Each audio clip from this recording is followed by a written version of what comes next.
receber. Mas se não foi que Deus que disse, nós não iremos receber. Porque quando Deus fala, está falado. Quando o homem fala, está falido. Uma coisa é Deus falar, outra coisa é eu falar. Uma coisa é Deus dizer que vai acontecer e acontecer. Outra coisa é eu ser levado pelas minhas emoções dizendo que Deus vai fazer e não vai fazer. Porque nós temos que ter cuidado. Porque no culto existe muita emoção, irmão. E no calor da emoção muitas pessoas profetizam, pensando que é Deus, aonde muitas das vezes é coisa da própria cabeça. Por isso que eu tenho muito medo de quando Deus me mostra alguma coisa. Mas nós devemos entender quando é Deus, porque quando é Deus nós não podemos ter. Será? Porque quem está em nós é Deus. Estamos diante de uma festividade onde nós esperamos muito de Deus, mas nós não sabemos o quanto Deus tem para derramar nas nossas vidas. Nós não queremos aqui, irmãos, o meu desejo não é que você explode, rode, salta bem e saia daqui do mesmo jeito, da mesma forma. Porque isso não foi avivamento, isso foi só apenas um movimento. Isso foi só uma quebra de esqueleto. Se esse movimento na tua vida não te traz modificação, é melhor que nós pedamos para que Deus possa nos modificar. Porque eu não quero estar aqui pulando e saltando e viver uma mesma vida da mesmice. Ou você aceita viver a vida que você está, ou você pede para que Deus mude a sua vida. Eu não aceito viver a vida que eu estou e nem contra. Eu quero mais de Deus, porque no mundo eu queria mais do crime, eu queria mais da droga, eu queria mais do álcool. Então se eu estou na presença de Deus, eu tenho que querer mais de Deus. E Deus sempre terá mais para me dar. Só basta eu buscar. Deixa eu lhe falar mais uma coisa. Creio que eu estou na direção do Espírito. Eu não vim aqui para falar aquilo que me agrada, viu?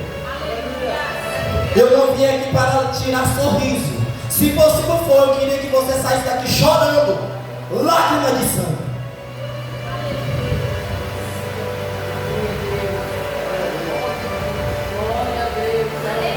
Porque não adiantará nós sairmos daqui sorrindo e cantando e vivendo a mesma vida. Mas que a palavra de Deus nos faça, não cosca, mas nos traga transformação. E nós devemos receber a palavra, porque não é porque é um simples ministro, mas ele está pregando a palavra. E se você não reverencia a palavra, você não reverencia a Deus. Aonde Deus está, tem que ter reverência, mas é na rua, mas Deus está. Respeite o ambiente que o Eterno se encontra.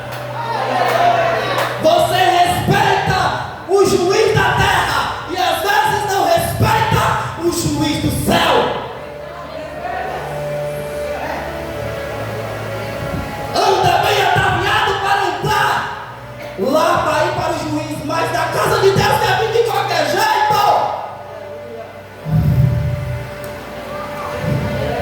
O Eterno está na casa. Isso não é nada preparado, isso vem do céu. E Deus gosta de nos confrontar. Porque quem confronta é porque quer ver a gente melhorar. Vamos lá, irmão. É festa?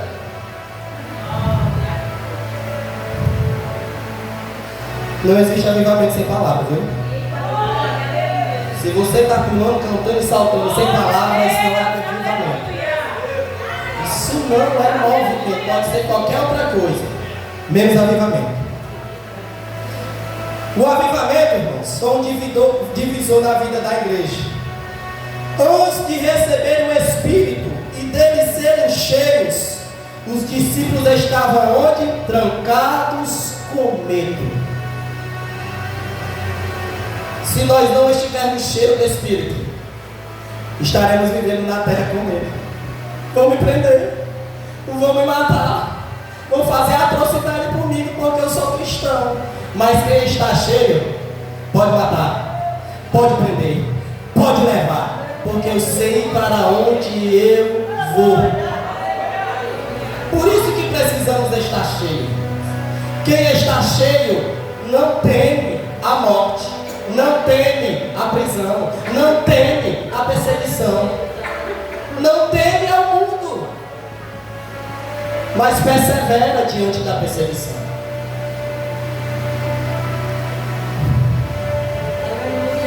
Cheios do Espírito Santo, trancados por falta de medo. Antes de serem revestidos com poder, os discípulos estavam transtornados. Agora, cheios do poder, transtornavam o mundo. Antes tinham o Espírito Santo, agora o Espírito Santo os tinha. Olha a diferença. Talvez alguém tenha um Espírito aqui, mas o Espírito Santo não os tem. Há uma grande diferença de eu ter o Espírito e de o Espírito me ter. Quando eu tenho o Espírito Santo e ele não me tem, eu faço o que eu quero. Mas quando ele me tem, eu faço o que ele quer, não o que eu quero. Talvez alguém diga assim, mas eu sou cheio. E o Espírito diz assim, vai para tal lugar, para tal rua e para tal lugar. Não, isso não é para mim. E como é que você está cheio? Quem está cheio é como Ananias, vai na rua direita, porque lá existe um homem chamado Paulo. Ouve a voz, direcionada para a voz e vai e obedece. Talvez nós sejamos cheios de outra coisa, menos do Espírito Santo.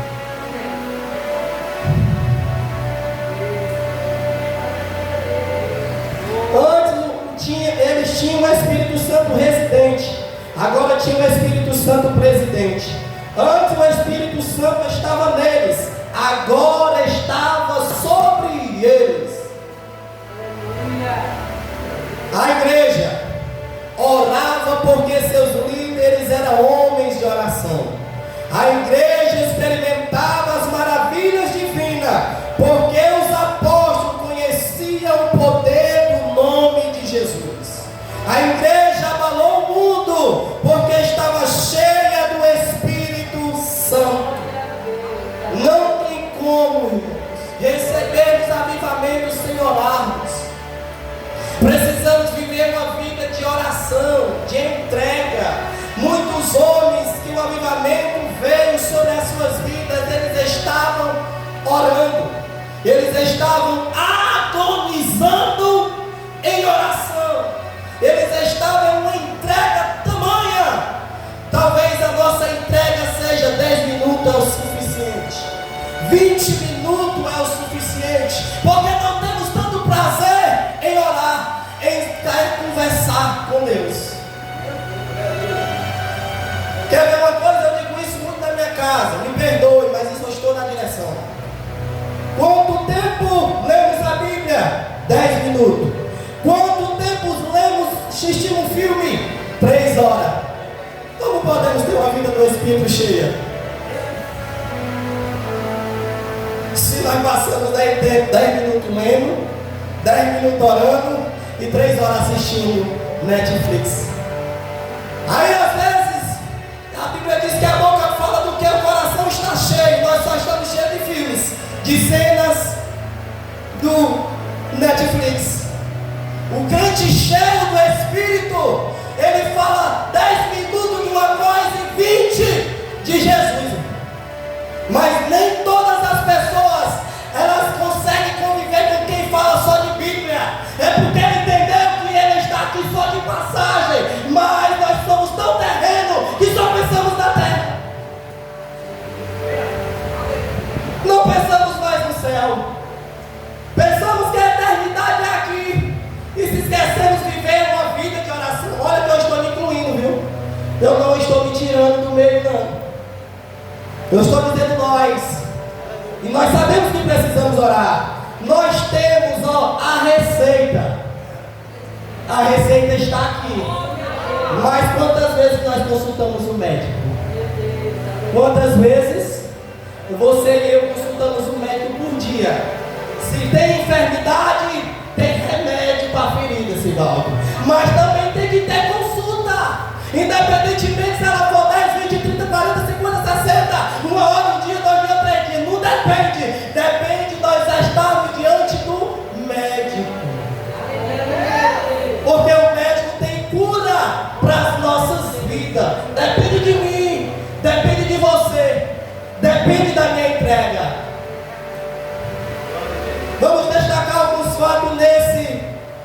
milagre, irmãos. Um milagre poderoso. E esse é o primeiro milagre depois que o avivamento acontece. Quantos milagres nós temos visto nesses últimos dias? Alguém pode me dizer aí? Coxo se levantando, cego vendo, surdo, mudo, falando, ouvindo. Aonde é que está acontecendo isso? Talvez na África, talvez nos países perseguidos, porque o nosso problema é que estamos totalmente acomodados, irmãos. E no nosso acomodismo, nós não levamos a sério o Evangelho. Talvez se conseguir começar uma perseguição, nós vivemos uma vida totalmente diferente. Nós iremos ver que verdadeiramente vai se entregar até a morte, e nós vamos ver que verdadeiramente seria Cristo só por seguir. Quando a igreja perdeu, foi quando Constantino aliançou a igreja com o Estado e tirou a perseguição, e a igreja virou a religião do Estado. Pronto, acabou a perseguição e começou o acomodismo. É só nós se voltarmos para a história da igreja que nós iremos ver. Século 3, século 4, século 5. Nós vamos ver o que está escrito no decorrer da história. Vamos lá. O milagre poderoso. Pedro e João não jogaram fora a tradição de orar em 3 turnos por dia no templo. O dia dos judeus começa às 6 da manhã e termina às 6 da tarde. Para os judeus devotos, havia 3 turnos de oração por dia: às 9 da manhã, ao meio-dia e às 3 da tarde. Isso é um exemplo para nós? Sim. Os judeus, ele ora quantas vezes? 3 vezes por dia. Daniel orava quantas vezes? 3 vezes ao dia. E quantas vezes nós estamos orando? Por dia? Quantos minutos? Quantas horas? E queremos viver uma vida cheia do Espírito Santo. Mas Deus sabe das nossas necessidades. E Deus sempre quererá os melhores para os seus filhos. Às vezes eu olho para mim e digo: eu tenho vergonha de mim, Jesus. Eu tenho vergonha da minha vida de oração. Porque eu sei o quanto eu preciso orar. Porque eu sei da onde que eu saí, da onde foi que o Senhor me tirou. E a oração é uma necessidade. Eu não oro porque eu quero, eu oro porque eu necessito. Sabe por quê? Porque tem hora que você vai orar e você não quer orar. Mas você não ora porque você quer, você ora porque você necessita, irmão. Eu tenho que orar porque eu necessito. Você gosta de orar? A sua carne não quer que você ore. A minha carne não quer que eu ore. Por isso que tem uma luta para a gente se acordar pelas manhãs para vir para a consagração. Por isso que é uma luta para a gente se ajoelhar dentro de casa, no quarto, para orar. E quando oramos, é pouco. Não passamos da oração da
O interessante é que nós estamos vendo diante do texto de Atos 3, do 1 ao 10, homens que passaram 3 anos com o mestre aprendendo, sendo ensinado, vendo milagres, vendo maravilha, vendo o seu Senhor sendo perseguido, vendo tudo aquilo, e agora o seu Senhor parte e envia o Espírito Santo, e agora eles estão passando o que o seu Senhor disse que eles iriam passar.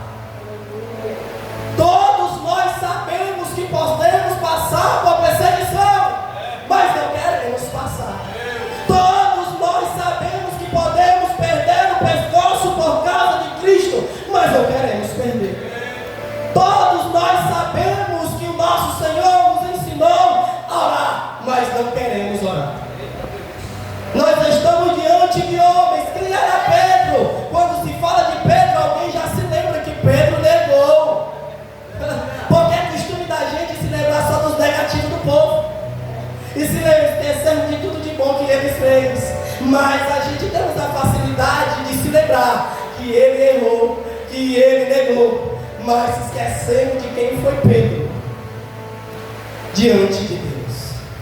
E agora nós vamos ver um Pedro totalmente cheio do Espírito, sem medo, sem temor nenhum, cheio do Espírito Santo, cheio de ousadia, cheio de autoridade, convicto de quem estava servindo. Será que nós temos convicção de quem nós estamos servindo, irmão? Será que nós temos convicção no nome de Jesus? Porque o milagre que está sendo contado foi no nome santo de Jesus.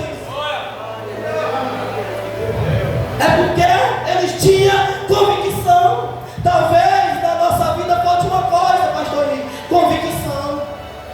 Convicção de quem nós servimos verdadeiramente. Será que nos falta convicção de quem é Jesus, poderosamente de quem é o Senhor na nossa vida, do que Ele foi capaz de fazer por mim e de fazer por ti, e do que Ele é capaz de fazer pela nossa vida, pela nossa casa, pela nossa família, por este bairro, por esta comunidade? Por isso nós não podemos parar de orar. Convicto que o Senhor pode mudar esta localidade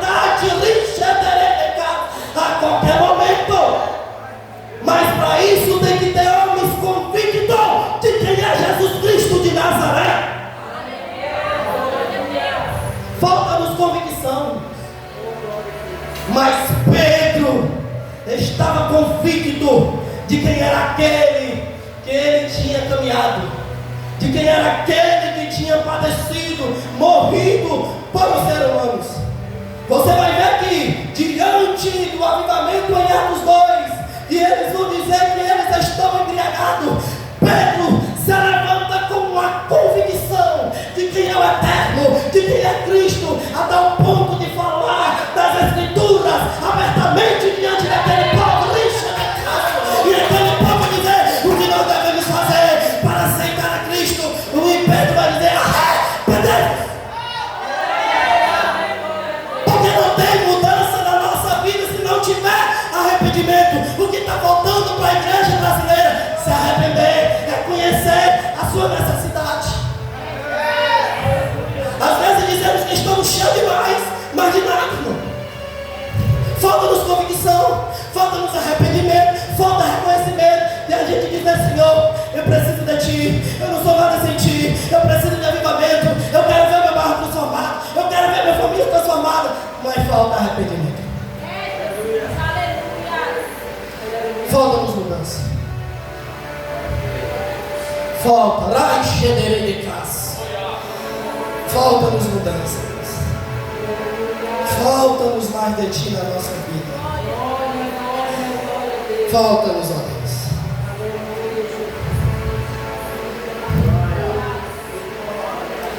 Aleluia!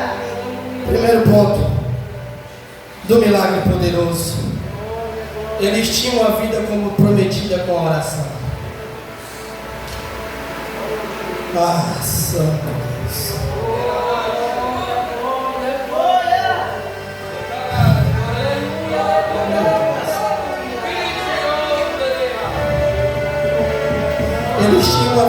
comprometida com a oração.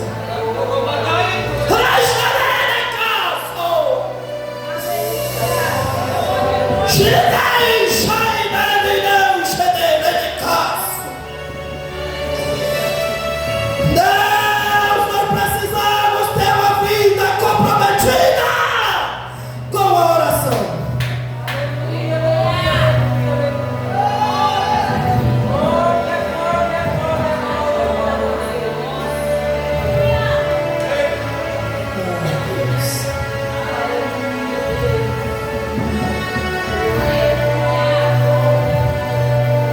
A oração era a prioridade na vida dos apóstolos. Eles oraram para receber a promessa do Pai. Atos 1 e 4. Diante da ameaça do sinédrio, oraram e pediram mais intrepidez para pregar. O Senhor não vai nos dar poder para aparecer. O Senhor vai nos dar poder para pregar com intrepidez.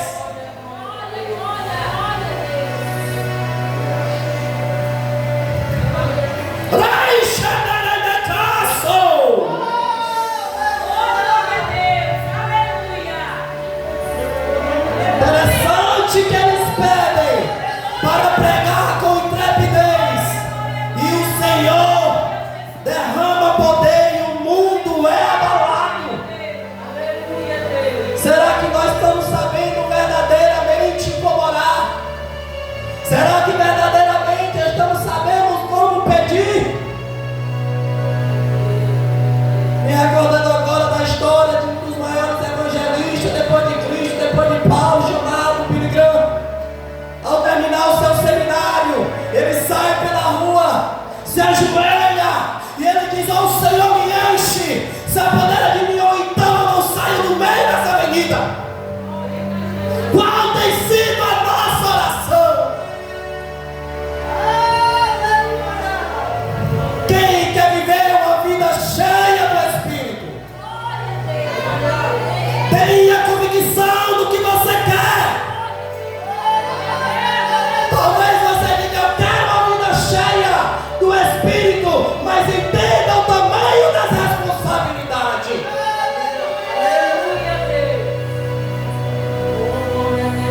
Foi falado no domingo passado, muita pessoa recebe tanto poder na igreja para nada. Não recebe poder, pula, marcha, fala em língua, levanta as mãos, chora, mas não sai para evangelizar, não sai para visitar o vizinho, não tem coragem de falar de Jesus. O poder foi só momentâneo. Nós queremos poder, Jesus. Poder para ver a serrinha em transtorno. Ver os traficantes sendo alcançados. As lésbicas transformadas, os gays.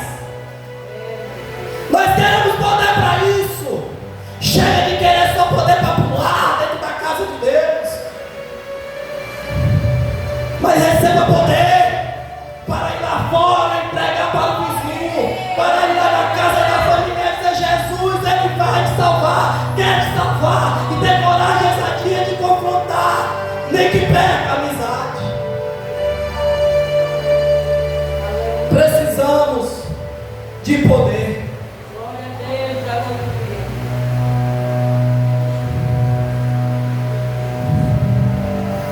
Diante hoje é o mundo que abala a igreja. Os apóstolos tomaram uma importantíssima decisão. Qual foi a decisão dos apóstolos?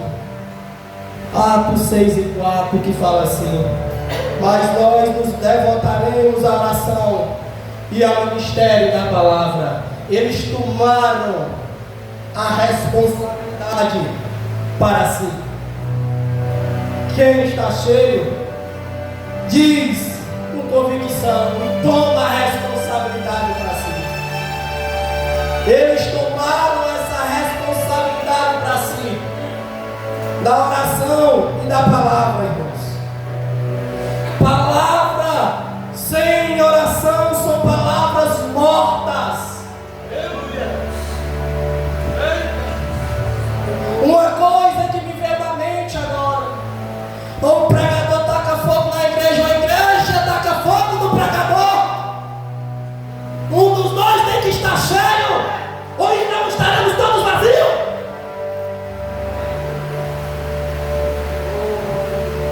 Será que estamos cheios? Se nós não estamos, nós podemos clamar para que o Senhor possa nos encher, porque Ele tem poder para nos encher. Mas você quer viver uma vida cheia? Davi era cheio, tocava a sua harpa e o Espírito era mandado, acalmado na vida de Saul. Quem tem vida cheia é diferente.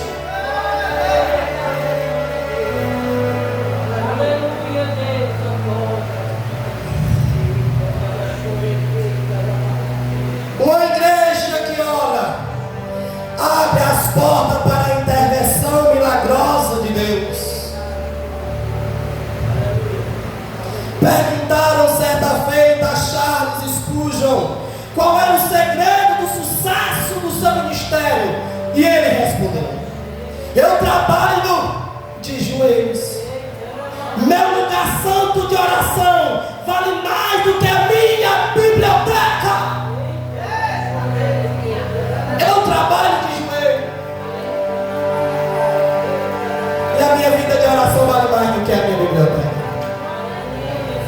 Quantos de nós somos muito intelectuais, mas não temos uma vida de oração? Quantos de nós temos muito conhecimento e pouco de descer a casa do olheiro? Quantos de nós se preocupamos mais em conhecer do que orar?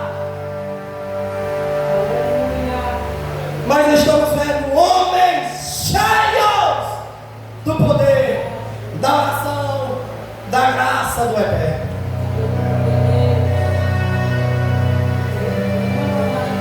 John Knox, no século XVI, mudou a realidade religiosa da Escócia. Eu estou falando de um homem que mudou a realidade religiosa de um país.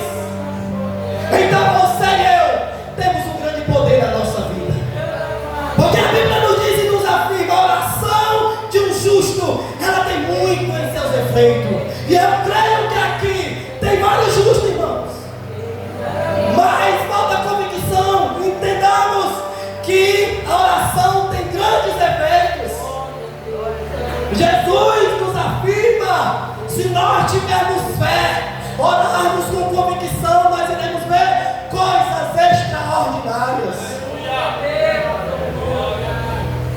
John Knox mudou a realidade religiosa da Escócia. Olha a oração do cara. Ele era um homem que agonizava em oração. Imagine como era que ele orava. Como é que tem sido as nossas orações? Senhor, me dá. Senhor, me leva. Quero um carro. Quero uma moto. Eu não aguento mais essa luta. A perseguição está grande.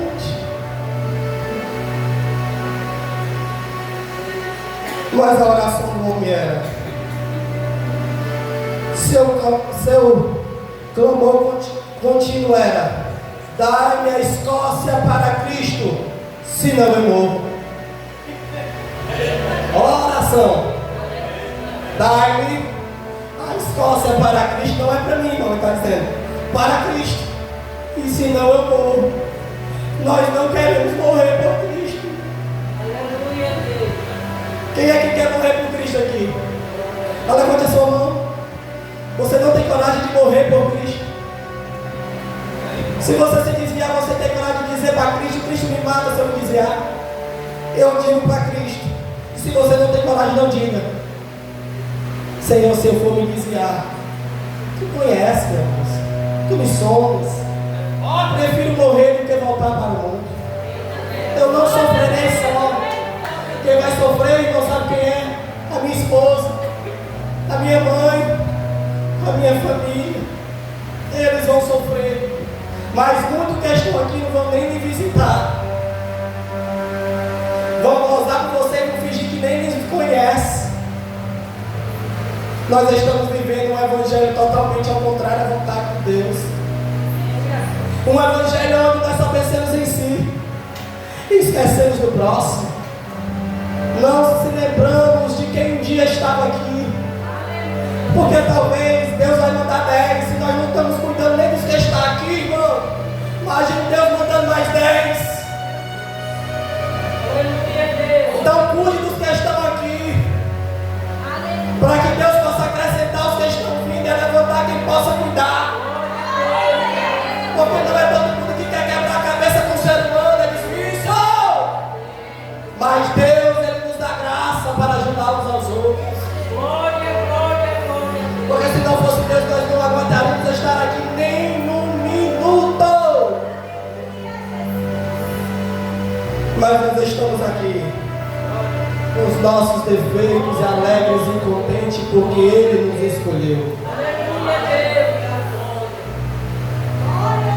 Uma igreja ora, cresce e se fortalece quando seus líderes são homens de oração.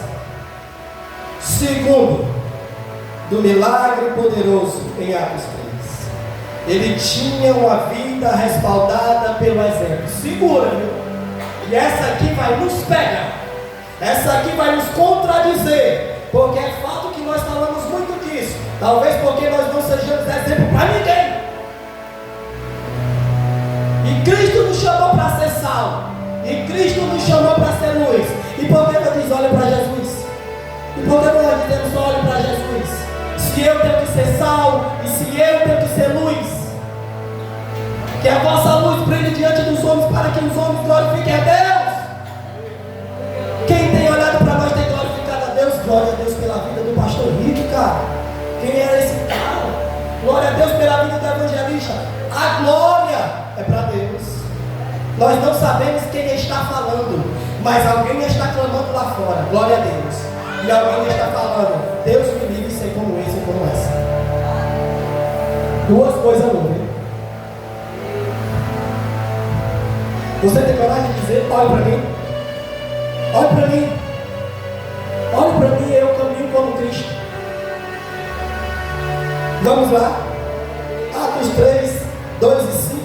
Ele vai falar assim, eu estou perdendo a voz, mas vai dar graça que Jesus é bom. Eu vou terminar tudo isso aqui, porque Jesus ele tem coisas para nos confrontar. E aconteceu que um homem aleijado de nascença estava sendo carregado para a porta do templo chamada Formosa todos os dias, o punha ali para pedir esmolas que entrava. Quando viu Pedro e João que iam entrando no templo pedindo uma esmola, fixando nele o olhar, Pedro acompanhado de João disse, o que ele disse? Olha para nós. Ele não disse olha para Jesus, ele disse olha para nós. E a igreja tem que ter a convicção de que exemplo era em Cristo. Não é olha para Cristo, é olha para nós. Como é que está a nossa vida? Jesus, a Bíblia de Jesus, está escrito nas epístolas, assim como ele andou, eu devo andar. Como foi que Jesus andou? Pagando mal com mal? Como foi que Jesus andou? Dando mau exemplo? Não, irmãos. A Bíblia diz que eu tenho que andar como Jesus andou. Jesus andou pregando, Jesus andou ensinando, Jesus andou fazendo maravilha, Jesus andou abraçando o leproso. Porque Ele é o exemplo, mas Ele nos deu para que nós venhamos andar como Ele andou. Não é só jogar desculpa, olhe para Jesus, é olhe para nós mesmos. Porque nós queremos tirar a responsabilidade de nós e dizer, eu sou pecador. O pecador redimido, ele não tem mais prazer no pecado não, viu? Quem tem prazer no pecado é o pecador que ainda não se arrependeu. Ele tem prazer na cachaça, na droga, na prostituição, mas nós temos que ter prazer em Deus. Porque fomos redimidos para isso. Ele foi tirado do álcool, da droga, da prostituição para ter prazer na droga, do álcool, da prostituição. oração, o jejum, prazer em se desviar do mal. Jesus não é exemplo a se servir, de seguir. Então é esse exemplo para nós. Vamos lá. Olha só, era estratégico colocar o mendigo na porta do templo. As pessoas que entram para adorar a Deus normalmente estão mais sensíveis à necessidade do próximo. Não é possível amar a Deus a quem não vemos, se não amarmos o próximo a quem vemos. Era 3 horas da tarde, prestes a começar a reunião de oração no templo. Pedro e João estavam passando, quando o paralítico lhe pediu uma esmola. Uma coisa simples. A igreja não foi chamada para estar dando esmola.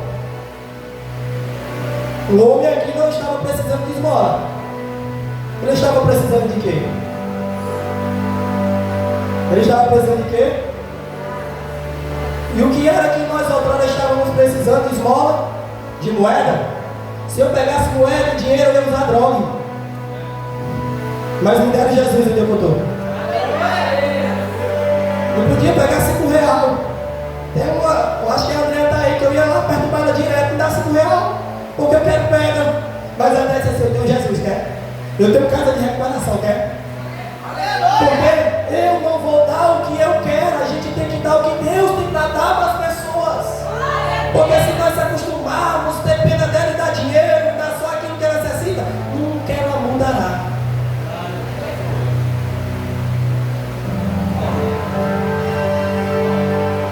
Interessante que a história diz que todo dia ele era colocado na porta do templo. Ainda assim, mas era para